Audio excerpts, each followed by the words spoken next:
Good morning, friends. Now, there are a lot of people who believe that the Old Testament is full of some of which are just figments of the imagination. One such story is there are giants in the land. I come to you this morning to demonstrate to us that indeed it was not simply a figure of speech or a metaphor, because there are indeed giants in the land.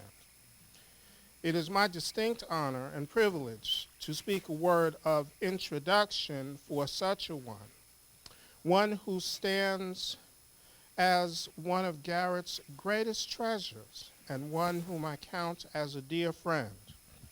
The Reverend Dr. Cheryl Anderson is a giant who strides among us.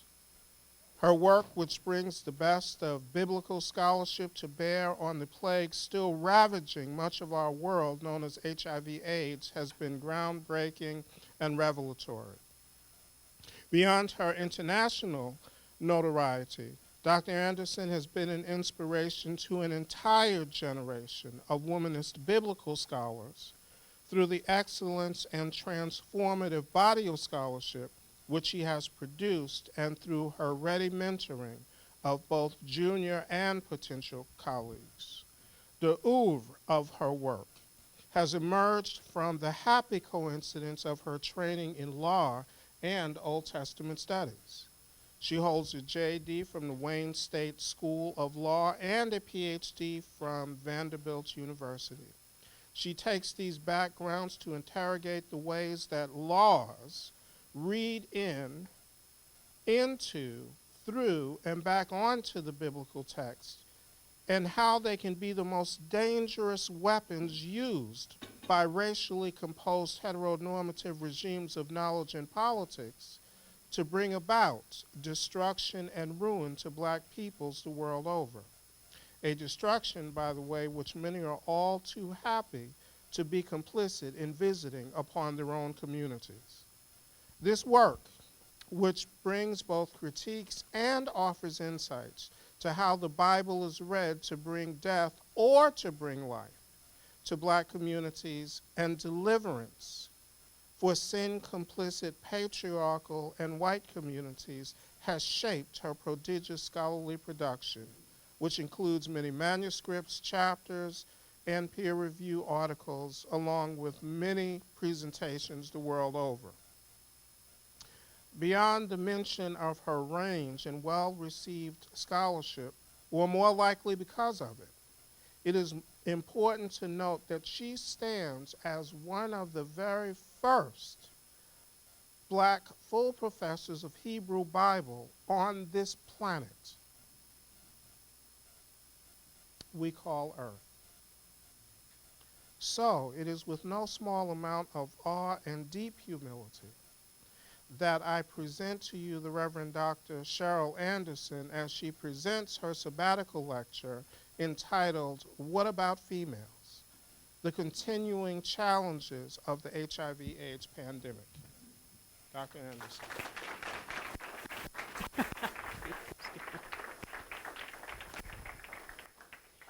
I prepared this presentation according to what I wanted to tell you today, and not necessarily according to the time slot. So if I have to sort of start skipping through some slides, it's because of that. It's because I'm racing against the clock. But I'm delighted to have students who are in my HIV class who are here. And in a way, this is the assignment that I have given you, which is to have a target population and to discuss the implications of the Bible and sort of politics on the issue. And so my target population is heterosexual women of African descent.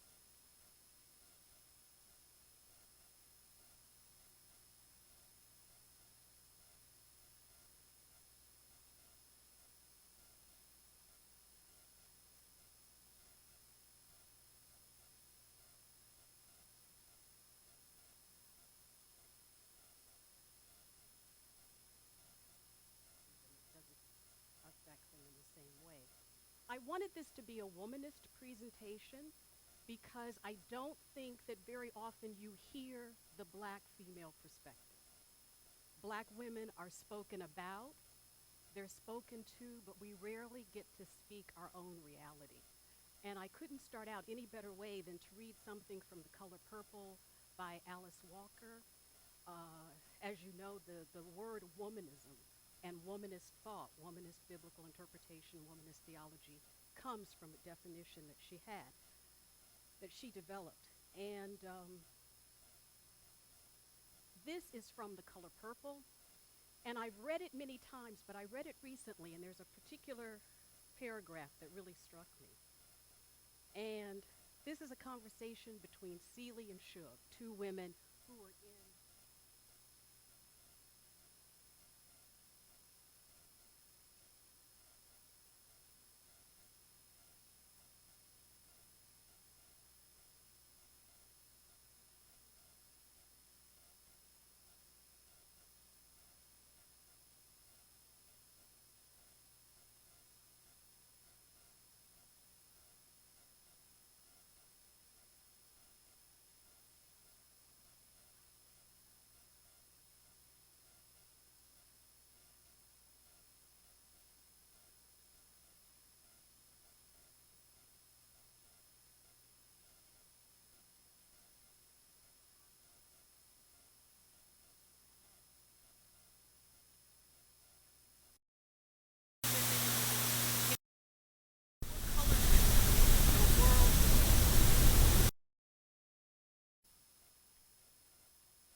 and then also to get them into sustained therapy and to achieve viral suppression.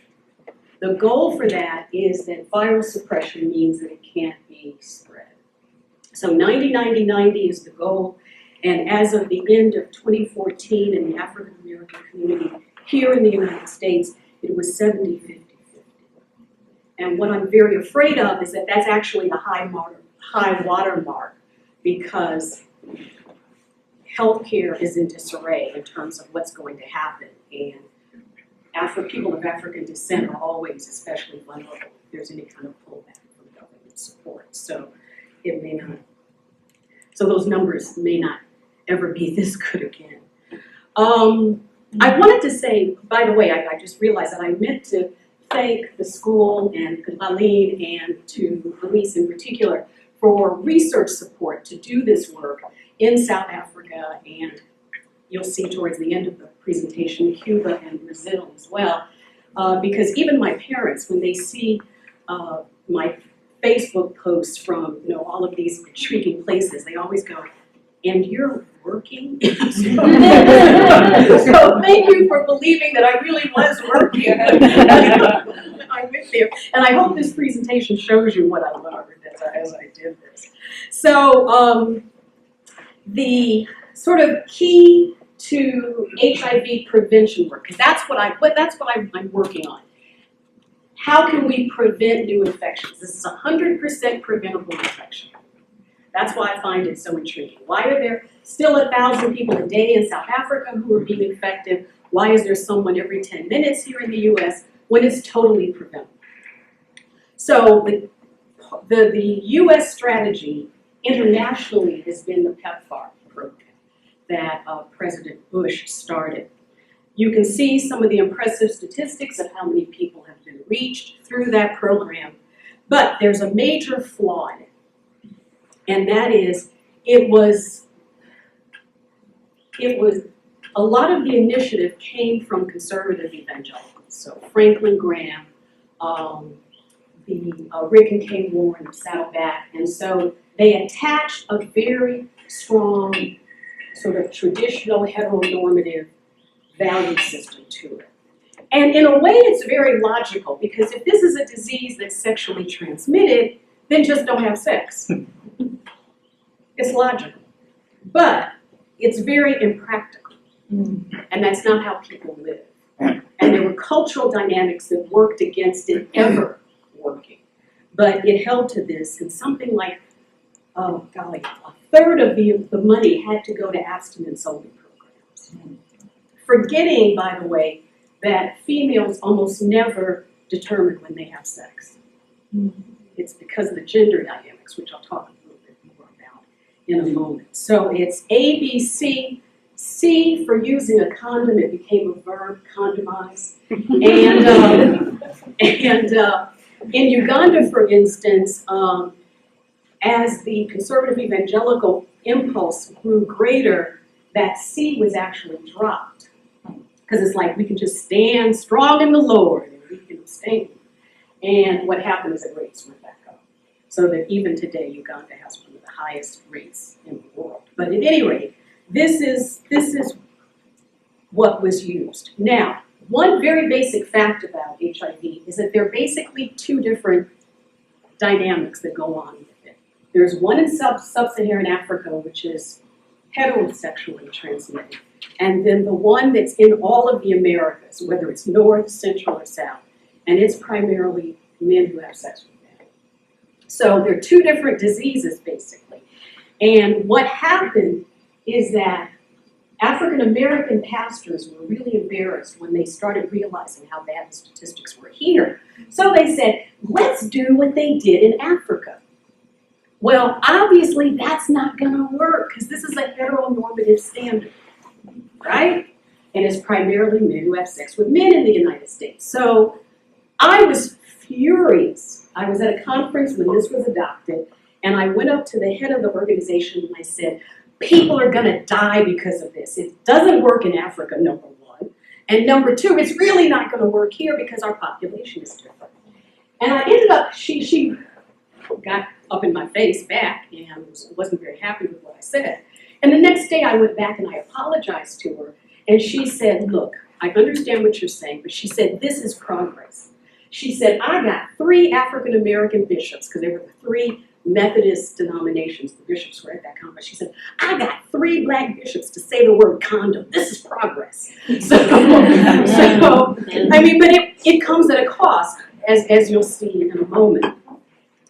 So what's the cultural context in the United States? Why do I say ABC was doomed to failure here in this context? Missing black men. There are more black women of any age category than men, basically. And there are a lot of different reasons that have been proposed for that. I know at one point we were told that black men were disproportionately killed in the Vietnam War. So it's not a new story. It comes up every generation. It really hasn't changed. The reason just may change. And one thing that you have to understand about the African American community, or people of African descent, wherever we are, we're basically conservative evangelicals when it comes to kind of family structure. And so it means that we actually support the heteronormative structure. Women being subordinate to men, male headship in the home, many black denominations still won't ordain women.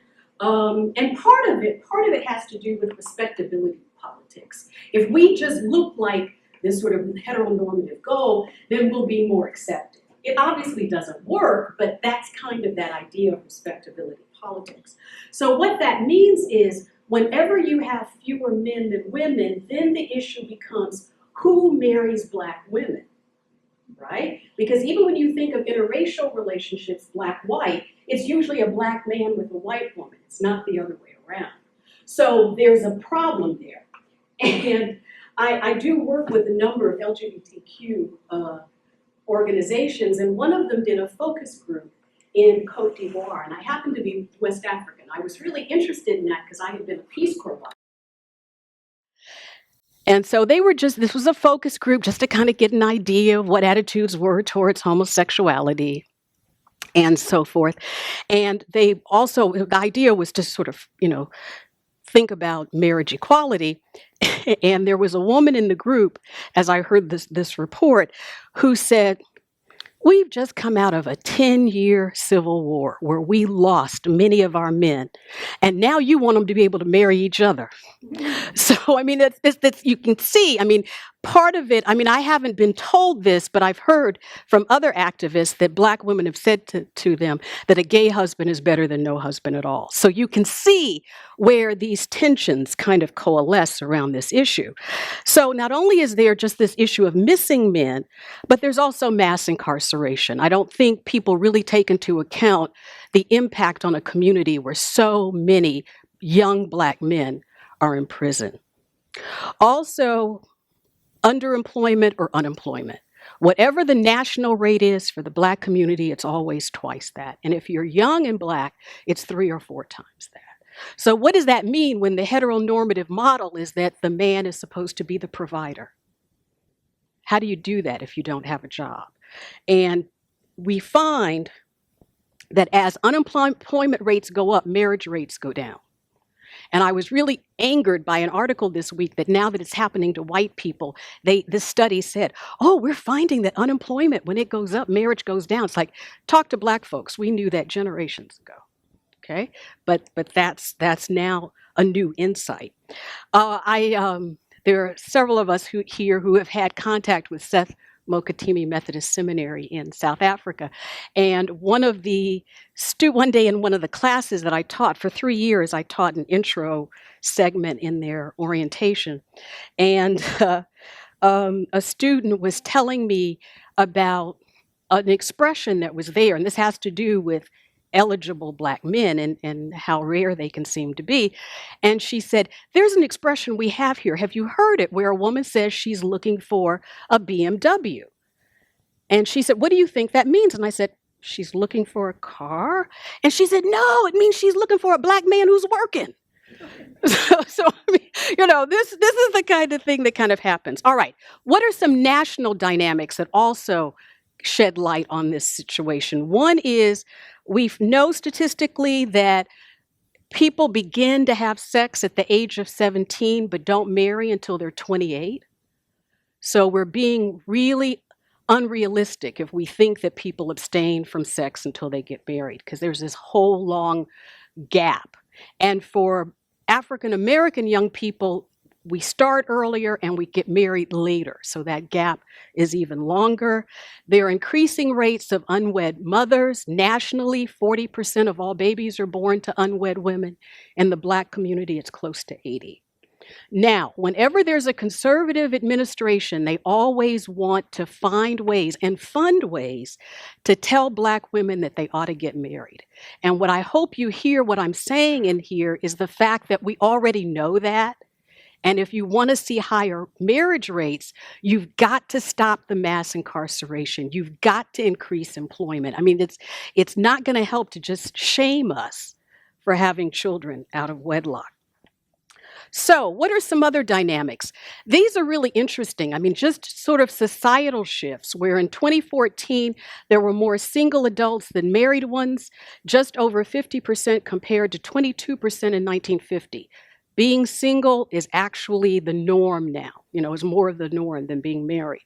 And then in 2014 also, there was the highest number ever of women who had not had children, and indicating women who were waiting longer. We know Janet Jackson just had a baby at 50, or not having children at all. And of course, the issue of men having sex with men. In the African American community, where that we're over half of all infections, about 3/4 are men who have sex with men, and 1/4 are women in that.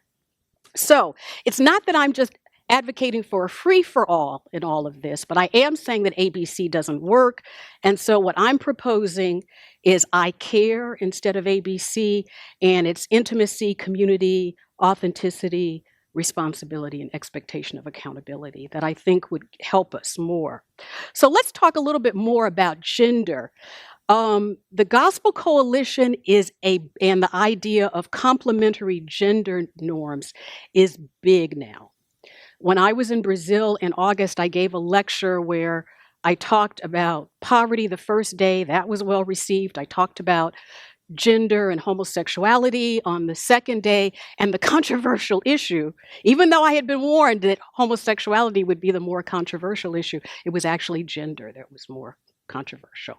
There's a big pushback on women to be in traditional subordinate roles, very big. And it's called complementarity because it sounds better than hierarchical, but it's the same thing. So, but I want you to hear in this: a man penetrates, conquers, colonizes, plants, a woman receives, surrenders, accepts. If it sounds sexual, it's because it is. Yeah, I mean, think missionary position. I mean, this is exactly what it is. And the problem of gender is that it does inscribe male dominance and female subordination. And I want you to see how this gets played out in the context of HIV. Nearly 10 years ago, I heard a presentation in South Africa by a woman who was a medical anthropologist, and she talked about the relationship between concepts of masculinity and high HIV rates. As you know, Southern Africa, all of the countries comprising Southern Africa, have the highest HIV rates in the world. Different countries go back and forth as to which one is the highest. South Africa, because the population is larger, always has the larger number. But one of the things that it says, for instance, is that where you find high HIV rates, you find this kind of gender construct. And one of them, the main one, is that male sexuality, unlike female sexuality, is unrestrainable. Men are biologically programmed to need sex regularly and with a variety of women. Now, you join that also with sexual violence can be a way to demonstrate passion, affection, or caring, as well as the fact that to show respect, a woman is conditioned to accept, endure, or forgive a partner's bad or irresponsible behavior, including infidelity.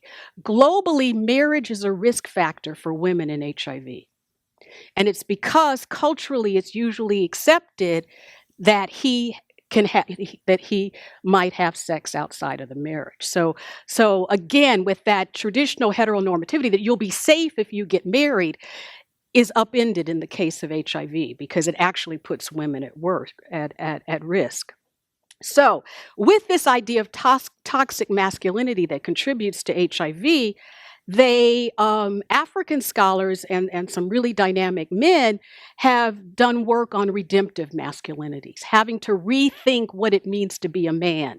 Because when you associate it with this uncontrollable sexual urge and violence, you get the kinds of dynamics that you see in HIV. So you can imagine my surprise when, during the Trump campaign last year, I heard that kind of toxic masculinity language. And there's a lot that's been made of the overwhelming support of conservative evangelicals for Trump. And one of the things that's been pointed out is that it's a construction of masculinity that's going on, and that they have this language from an article, and you'll see the reference on the next slide. They've traded a faith that privileges humility and elevates the least of these for one that derides gentleness as the province of wusses. And then, having replaced the Jesus of the gospel with an idol of machismo, it is no wonder that many have come to think of Trump himself as the nation's savior. But again, I want you to see those associations of what it means for women when that happens. Now, this is a fascinating slide for me because it shows you what is being called the mortality gap. And this is where white men primarily, it says it as if it's general, but it's usually white men who are dying in their 50s. And it has to do with this angry white men syndrome, where they're beginning to commit suicide at higher rates, drug addiction, and so forth, alcoholism, all of these sort of negative behaviors. And it's this despair over not having the role and status in society that they once had. But notice what's fascinating about this is that it's primarily the Bible Bible Belt states that have these high rates. Now, let me just say a couple of things. One is that the rate of premature death for Black men is higher. It always has been higher. This is only making the news because it's white men who are dying earlier. That's the first thing. The second thing is, notice how the language is changing about even addiction. You don't say he is a heroin addict. You say he has an opioid addiction, right? If you have allergies and you want to get Sudafed D, you have to get it behind lock and key. You know why? It's because the drug in the decongestant is the same drug you use for crystal meth, to make crystal meth. It's a drug that's used by white people, not Black people, so they're protecting white people from negative behavior. And I can't help but think, where was that kind of attention when my people were going through that? Although we know better than to use crystal meth. We don't use crystal meth. That's just real. But at any rate, when there was the comparable drug problem, why didn't we get that kind of attention?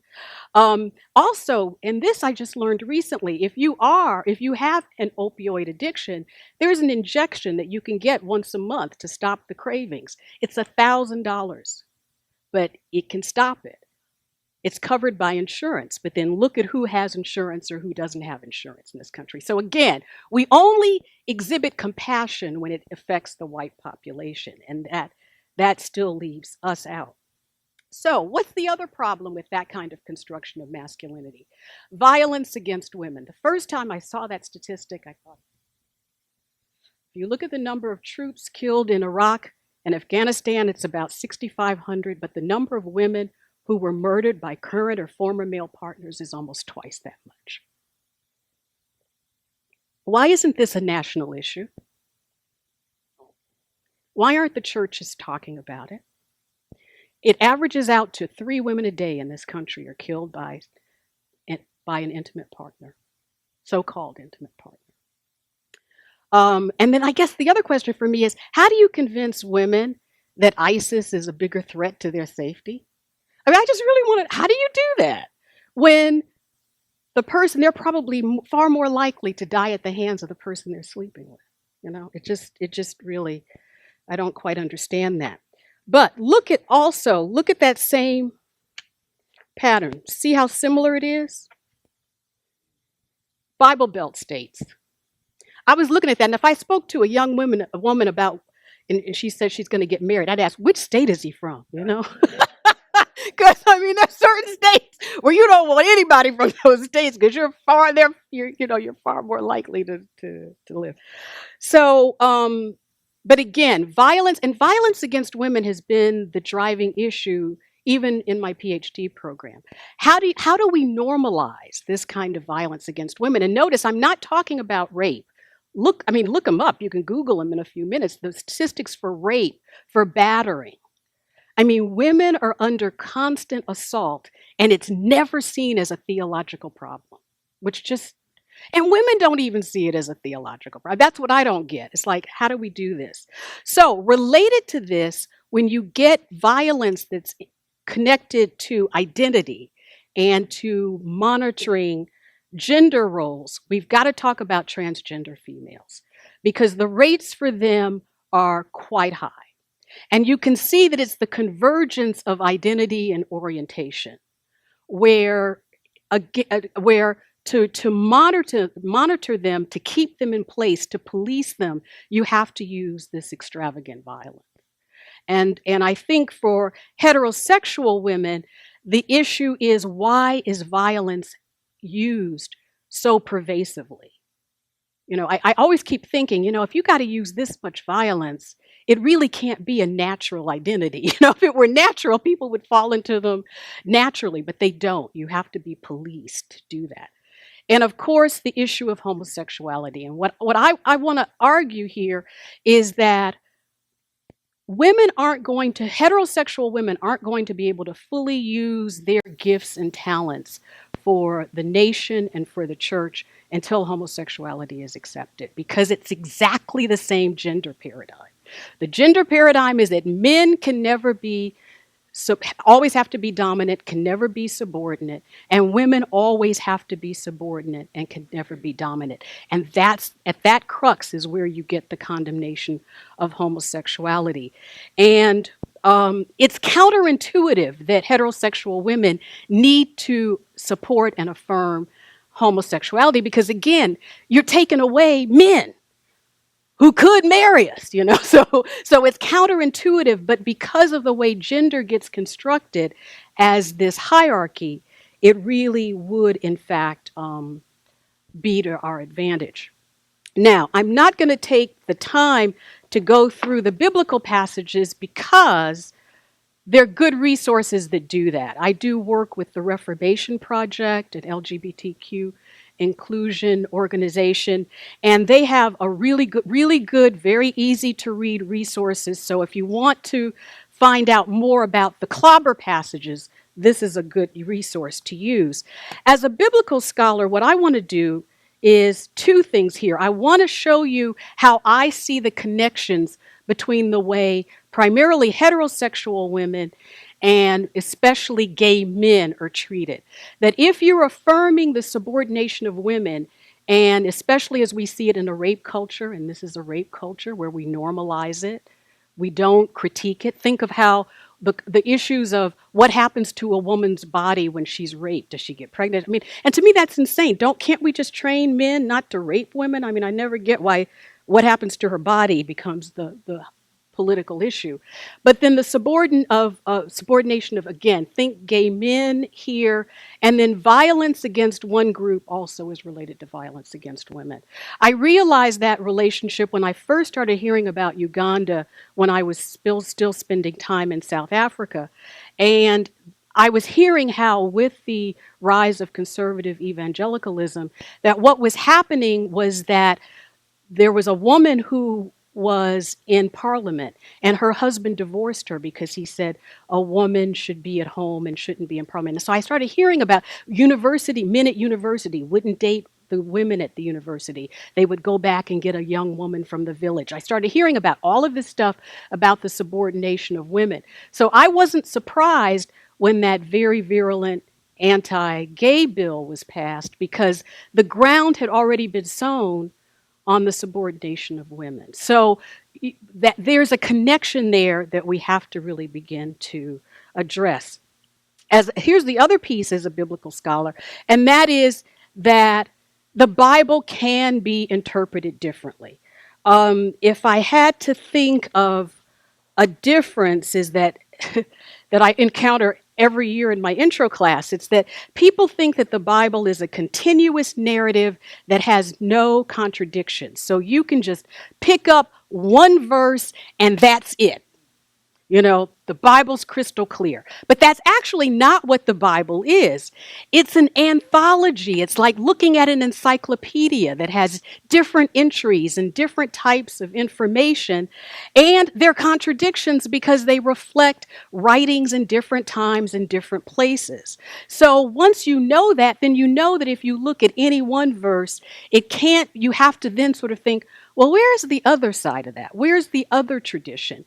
And so I'm not going to go through these, individually, but I just want you to see that for all of these topics that I'm touching on or that have been touched on in the issue, in the whole thing of gender and in homosexuality, there are other texts that would give you a different perspective. So if that's the case, why do we think the Bible is crystal clear on gender and homosexuality? And it's because of who taught it to us. And I use Audre Lorde's concept of the mythical norm here, white, heterosexual, male, affluent, and Christian, and look at the groups that get constructed as other. Racial ethnic groups, and I think for my purposes right now, let's think African American, LGBTQ persons, females, poor, and in the contemporary political situation, Christian versus Muslim. So there are a couple of ways to look at that. One, of course, is the political thing. Because even with the early stages of the Tea Party, it was very clear to me that this was sort of a white supremacist, heterosexual kind of movement. I mean, it's affirming those privileges on this side and silencing the voices on this side.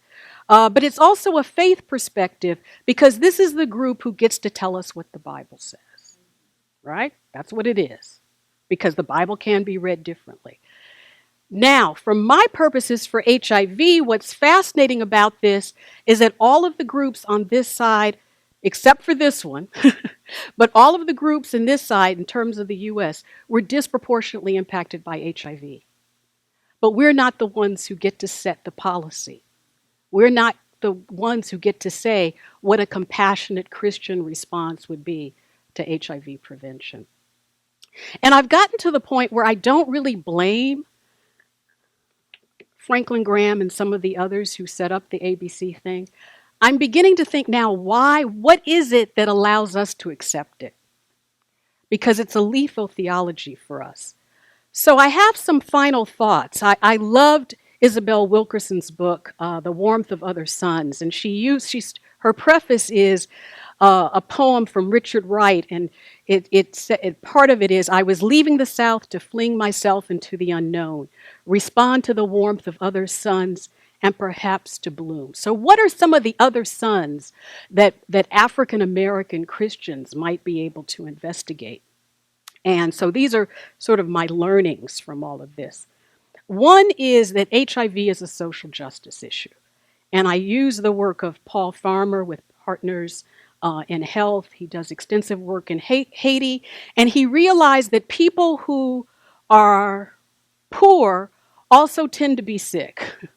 That there's a relationship to that there's certain political, economic inequities that actually contribute to illness.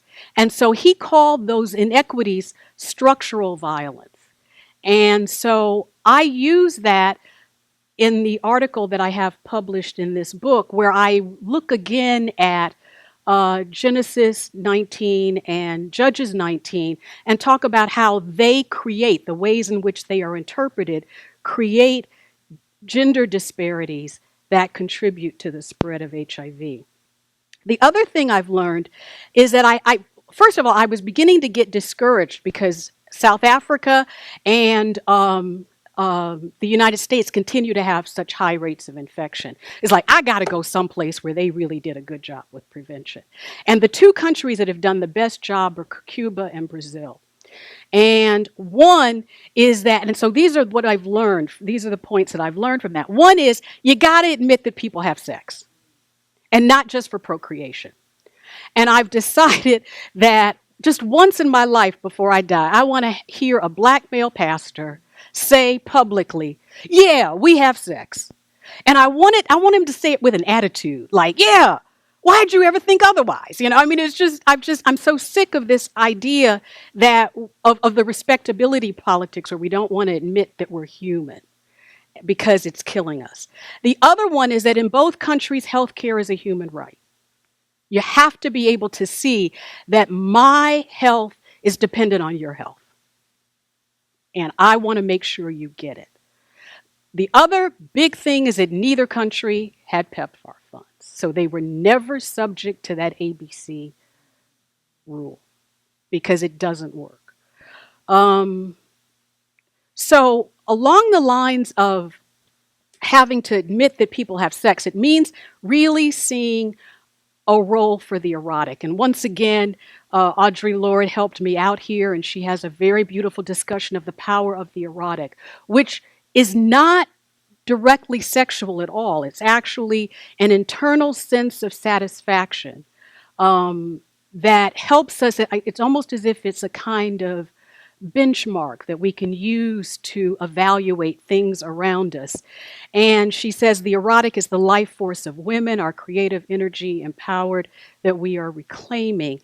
And there are two other African-American women scholars who are using this power of the erotic in their work now. Pamela Lightsey in her queer theology piece, and Carrie Day on her thing on Black women and the labor market, the economic market. So it was just interesting that all three of us used Audre Lorde's work and the power of the erotic at this time, because this is a piece, I didn't show a picture of it, but I have an article that's coming out on rereading the Song of Songs, because I argue that the Song of Songs presents a different gender relationship, which is more mutual, and they ain't married, and they're having sex, and there's a lot of reference to actually having contraceptives, in fact, that are around. So, the erotic at work, I was so impressed by some of the signs that came out of the women's marches on January 21st,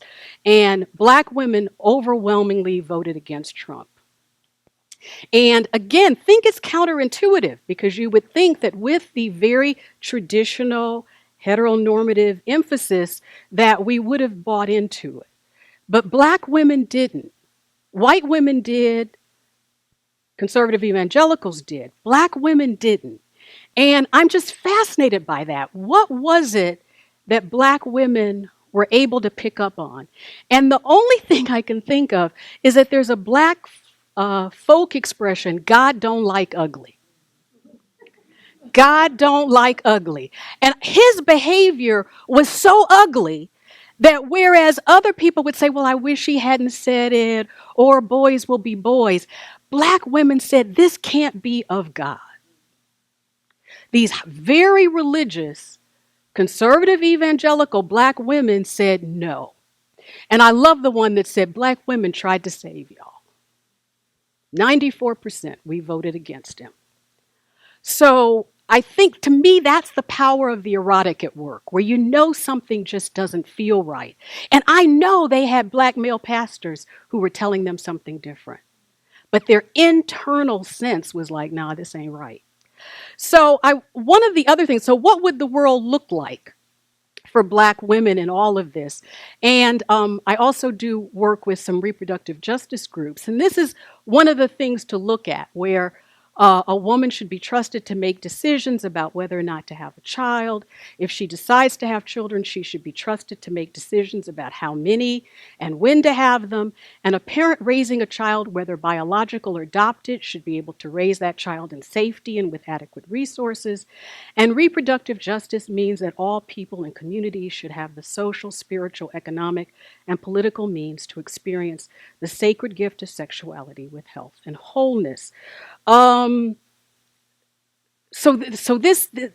want to just talk about it from a different perspective, and this is a sense of intersectionality with reproductive justice done by a group based in Memphis, Tennessee. And notice how you see economic justice, domestic violence, racism, food sustainability. You know, we see it as more comprehensive. It does include contraceptives, the full range, including access to abortion, but it also means all of this so that you can raise a child if you choose to have one. But on this slide, when we're talking about reproductive health, one of the things that I have to say in order to represent the Black female situation is that when white women are encouraged to have children, we are not. So that I promise you, you're going to start hearing things about a requirement that women, Black women, if they get any kind of public assistance, that they be sterilized. I mean, it's going to happen. Because, I mean, we've been there before. Because the idea is that Black women contribute to poverty by having children. I mean, that's the Monahan report. I mean, we've seen it over and over again. So the dynamic is different for Black women. For instance, if a young woman finds out that she's HIV positive, one of the first things she'll be afraid of is that she'll never be able to have children. Well, if you're HIV positive, you can have children, but you have to have good medical care, you have to have medication. So are we as a society willing to help her? Also, there's some very shocking statistics about women, Black women, and birth that I really want to take the time to tell you about here, because again, this isn't a voice that you hear out there. And one is the high rates of cervical cancer for Black women. Again, think a population that doesn't have the kind of access to health care that they should. Also, low birth weight babies, which is directly related to high infant mortality. And it's independent of education. A Black woman who has a medical degree or a law degree has the rates of infant low birth rate of a white girl who hasn't finished high school or has just finished high school. And it has to do with racism and what it means to live at the intersection of racism and sexism. So low birth weight connected to infant mortality and maternal death. Again, just Google it. I won't give you the statistics, but we live in a low-income country as Black women when it comes around childbirth and childbearing. So all of those have to do with reproductive health. It's far more comprehensive. So I've already mentioned the love lyrics redeemed. Finally, what I want to talk about really quickly are some of the things I learned in Brazil, because there's just a very kind of deep, visceral, spiritual thing that happens when I'm in the more northern part of Brazil, in Bahia, the state of Bahia. And this is a picture I took of women dressed in traditional attire. Notice the robe and beads around their necks. And this is candomblé. These are the African-based religions that are still practiced in the Americas. So Voodoo in Haiti, is Santeria in Cuba, is candomblé, and the other ones that are in Brazil. But when I think of other sons, other things that we can look at, what are the things that Black women need to really flourish? I'm convinced that it's not the kind of Christianity that we have been taught so far, but what is it? What is it that will help? And these are two people who are my contacts when I am in Salvador, and he is a tour guide, and she is actually my translator and the one who makes my appointments for me. And we had gone that day to see her raised in her level of practice in candomblé. So you'll notice the same kinds of beads and ropes that the woman had. So being in Bahia, being in Salvador, you are introduced to the Orishas, the deities of the African-based religions. And Oshun is the deity is the Orisha for fertility and for rivers. It's water and rivers.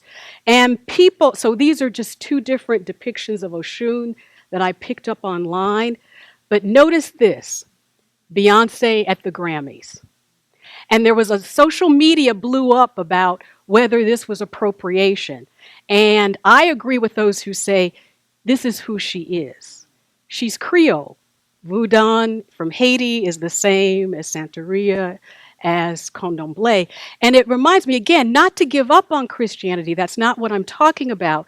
But what I am talking about is how we are full, we are round, we've got curves, we love food, we dance. It's just, there's a different essence that we have. And I think that very often we're put into a kind of faith that doesn't value who we are and that doesn't allow us to give the benefit of the gifts that we could bring to the church and the world. So there ought to be a way to read the Bible differently, to do theology differently, so that, in fact, Black women aren't dying because of their faith, because that's exactly what's happening now. So, thank you.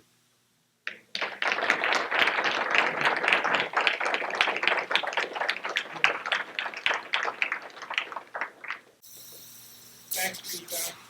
Anderson. So everybody's in for a question. So raise your hand. I'll take a mic to you.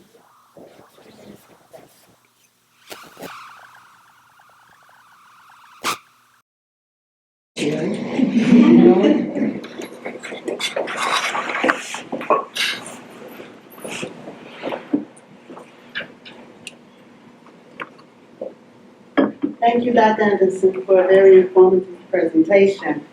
My question is, how do you suggest that we can implement some of this information or this approach to our local settings, or do you have any suggestions in that area as far as resource materials or 800 numbers, how we can introduce it in the Chicago area to some of our churches? Right, yeah, that's In fact, when I was in Brazil last August, one of our students sent me an article where Chicago is going to be one of the new places with an explosion of HIV infections in young gay men, Black gay men.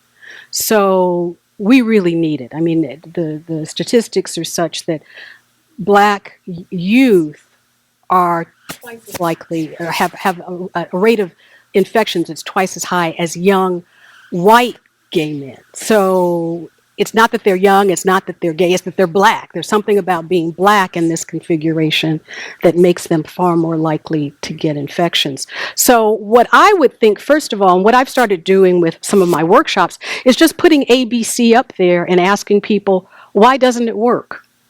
People will tell you. But they'll sit in presentations and say, oh yes, this is the way, we Christians know the answer. But you don't start with and just say, why doesn't it work? They know. And if they're open to why it doesn't work, then you can say, well, let's rethink this. What do we have to do to protect, especially young people? Because that's where the infections are rising. Yeah. Mm-hmm.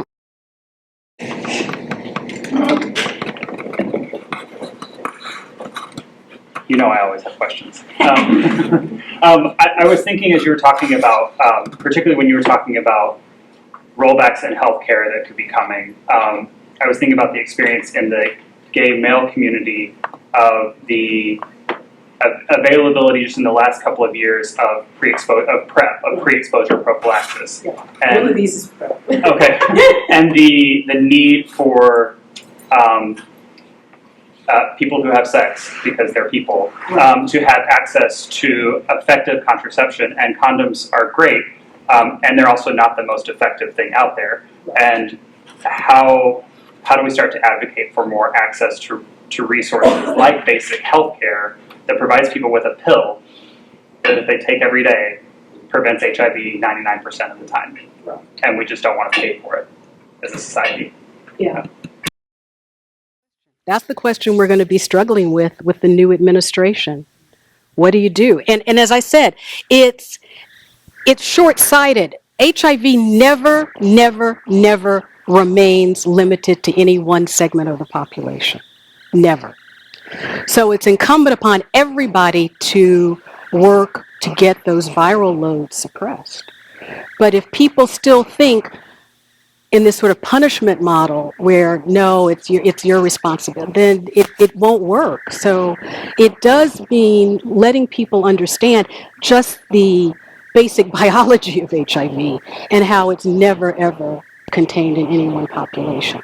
And if you or anyone you love ever will have sex in their life, they have a commitment to make sure that the viral load is suppressed. But it's a hard sell. It's a hard sell. And Anne had a question too. Uh-huh.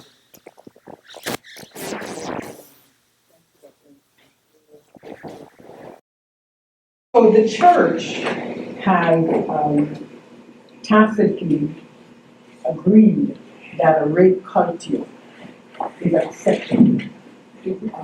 Not spoken about it, and how does, you mentioned it, I saw it in passing, but the rape culture in which we live and which we accept in the church and HIV is connect those two things. Right.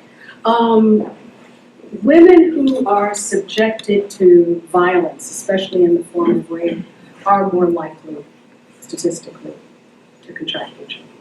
So there's a direct connection. There's some biological reasons why that happens, but I think it also happens because women are told that they have to submit to men. So if the case of a married woman, why is it that rates for married women are so high? It's because she may know that he's sleeping outside the marriage, but she isn't able, either economically or culturally, to say, we'll use a condom when you come home to me. So that it's a subordination where there's violence that keeps the subordination in place, and it means that it's biologically likely to happen, and also she's less likely to be able to protect herself. So it's both of those factors that go with it. But the very first thing that I had to learn in doing HIV work is that you have to look at violence against women, because they go hand in hand.